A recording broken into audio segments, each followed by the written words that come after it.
अच्छा मरने गए तो ठीक है, साथ में रोटी ले गए, टिफिन रोटी का। अच्छा रोटी का टिफिन ले गए तो ठीक है, छत्ता भी ले गए। छत्ता कहाँ है? मरने जा रहे। तो मेहमान बाहर तक गया, दूर थोड़ी दूर वो निकल गए तो भागे गए, बोले और तो सब ठीक है, आप मरने जाओ, हमें कोई लेना देना नहीं। ये बताओ ये टिफिन क्यों ले गए? बोले रेल से मरेंगे, ट्रेन से कट के मरेंगे। बोले ट्रेन से कट के मरेंगे तो टिफिन क्यों? बोले वाह, पता नहीं तुम्हें भारतीय रेल है, लेट हो जाएगी तो क्या भूखे मरेंगे? अब बताओ, मरना भी है पर चिंता भूख की है। जब मरने ही है तो भोजन की क्या चिंता करनी। एक और एक गांव में हम गए, बड़ा अच्छा गांव था, झांसी के पास में। भगत जी के यहाँ कथा हो रही थी पुराने समय पे। तब दोनों टाइम कथा होती थी, एक टाइम तो होती नहीं थी, दोनों समय कथा होती थी। हम कथा सुनाने गए तो भगत जी की माता जी इतनी खतरनाक थी कि मिर्चा से ज्यादा तेज थी। वो बात पे नाराज हो जाए। उन्हें किसी ने भागवत की आरती में नहीं पूछा, वो नाराज हो गए, बोले हम तो मर गए आत्महत्या कर। तो हमने भगत जी से कहा कि देखो माता जी नाराज हो गई, पकड़ जाओ, वो मरने जा रहे हैं। अरे बोले आप टेंशन ना लो। और वो चिल्ला के बोली, गुरु महाराज अब तुम भागवत पूरी करके घरे चले जाओ, हम कुआं में गिर के मर गए। अरे हमका बढ़िया खाते आए तो अच्छे दिला नहीं हो तो कलंक लग जाएगा, बेफिजूली में माता जी खत्म हो जाएंगी। तो हमने चीला को समझा, अरे भाई जाओ, कुआं में गिर के मर जाए, अभी आफत हो जाएगी, कलंक लग जाएगी, भागवत भंग हो जाएगी। अरे बोले गुरु जी आप चिंता ना करो, ये 500 बार जा चुकी, आज तक नहीं मरी। सही में शाम के भागवत में ही वो वापस आ गई। तो हमने पूछा, हमने कहा माता जी हमारा तो चित्त वहीं रखो, तो के आजा माता। शाम जैसे ही वो आग दिखानी तब संतुष्टि हुई कि बच गए। जैसे ही वो आके बैठी, हम कहा माता जी मरी नहीं है तुम? अरे बोले गुरु जी मरने गए थे, कुआं में सांप था। अब बताओ। हमने कहा माता जी जब मरना है तो सांप क्या देखना, गिर जाती और जल्दी। ऐसे भी कुछ मरने वाले लोग, अब बताओ, ऐसे भी कुछ विचित्र लोग हैं दुनिया में। हम आपको कहना ये चाह रहे, बड़ी विचित्रता वाली दुनिया है, बहुत विचित्रता वाली दुनिया है। परमात्मा की प्राप्ति के लिए, परमात्मा को देखने के लिए 2 आंखों की आवश्यकता है। पूछो क्या? जोर से पूछो और जोर से पूछो। भगवान को यदि आप देखना चाहते 2 नेत्रों की जरूरत है, एक श्रद्धा, एक विश्वास। भगवान को देखने के 2 नेत्र हैं, एक भरोसा, एक श्रद्धा। बहुत लोगों को भगवान दिखाई क्यों नहीं पड़ते? श्रद्धा तो होती है, भरोसा नहीं होता। और कुछ लोगों का भरोसा होता है, श्रद्धा नहीं होती, तो भगवान दिखाई नहीं पड़ता। बोलो सीताराम, जोर से बोलो।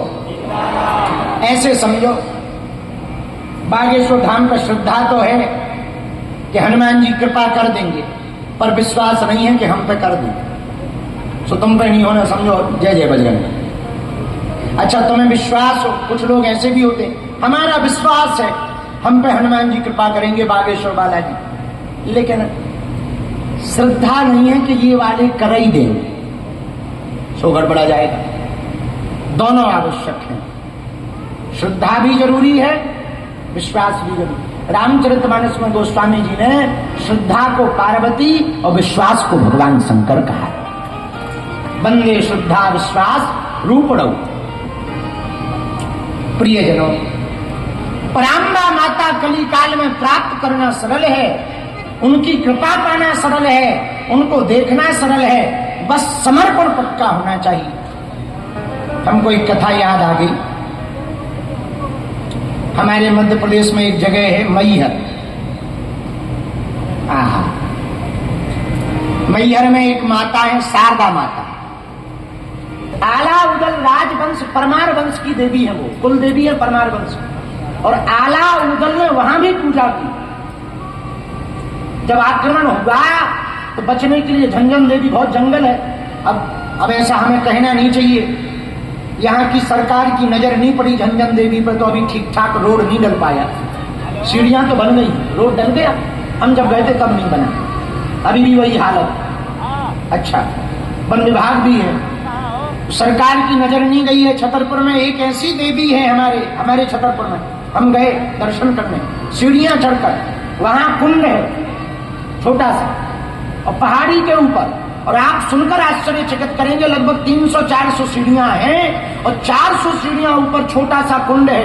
कैसो सूखा पड़ जाए कुंड का पानी नहीं कमता है। और पत्थर में देवी है, उनका नाम है झंझन देवी। क्या नाम है बोलो? झंझन देवी। आप लोग तो छतरपुर आज तो संपूर्ण दमघोष पुत्र शिशुपाल के वंशज आए हैं। हमारे बागेश्वर धाम पे कहाँ गए? जितेंद्र भी थे नहीं है।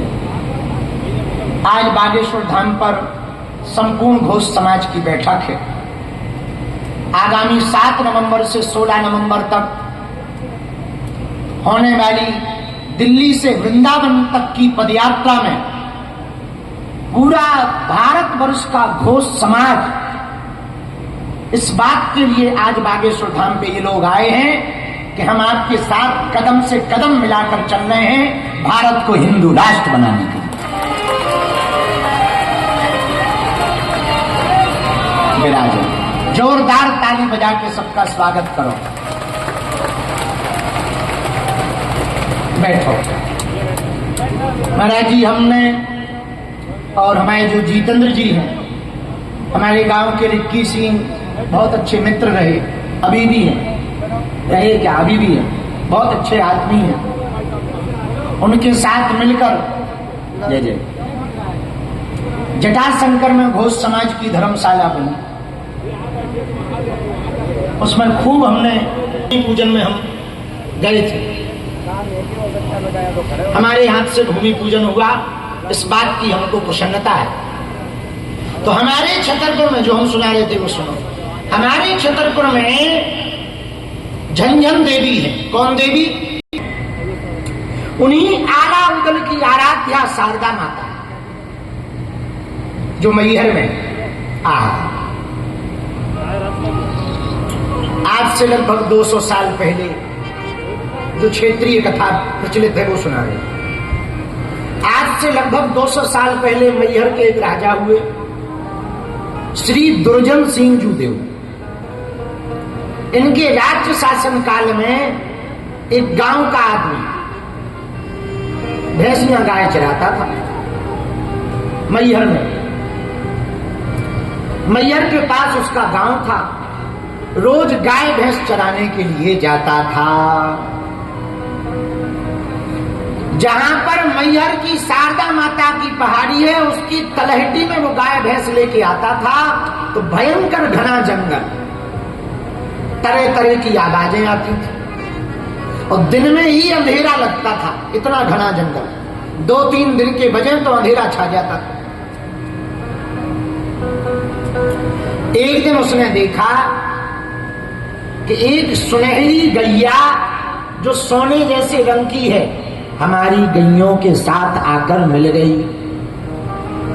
वो देख करके बड़ा मंत्र मुग्ध हुआ, बड़ा प्रसन्न हुआ। गायों को जब ले जाने का समय आया तो सब गायें इसकी वापस आ गई। वो सुनहरी गैया ऊपर पहाड़ की तरफ चढ़ गई। इसने सोचा होगी किसी की, राजा महाराजा की होगी। इतनी अच्छी गाय तो और किसी के पास नहीं है, राजाओं के पास ही हो सकती है, बड़ी सुंदर गाय है। दूसरे दिन ये फिर आया, वहीं शीतल छांव में बैठकर हवा लेने लगा, पानी पीने लगा। फिर से वो सुनहरी गैया आई और इसकी गैयों के साथ में मिल गई। वो खूब चरने लगी। ये कभी उस सुनहरी गैया को छुए, कभी पूंछ पकड़े। आहा, ऐसी सुंदर गाय इसने आज तक नहीं देखी। और दूसरे दिन भी वो गाय ऊपर पहाड़ की तरफ चली गई, ये वापस आ गए। तीसरे दिन इसने अपने माता पिता को बात बताई। बोले देखना वो गाय जाती कहाँ है। सीधा साधा आदमी, बुरा न मानना। बुद्धिमान लोगों को भगवान देर से मिलते हैं, भोले भाले लोगों को भगवान जल्दी मिल जाते हैं। तीसरे दिन जब ये गाय चराने आया, वही सुनहरी गैया फिर से गायों में अंदर आ गई, चरने लगी। जब शाम हुई, सांझ तले झुली पड़ गई, वापस आने का समय हुआ तो वो गाय ऊपर पहाड़ की तरफ चढ़ने लगी। इसने भी अपनी गैयों को छोड़ दिया, उसी गाय के पीछे पीछे चला गया। पहाड़ी के पास जैसे ही पहुंचा तो गाय एक गुफा में घुस गई। गुफा में घुसती हुई गाय को देखकर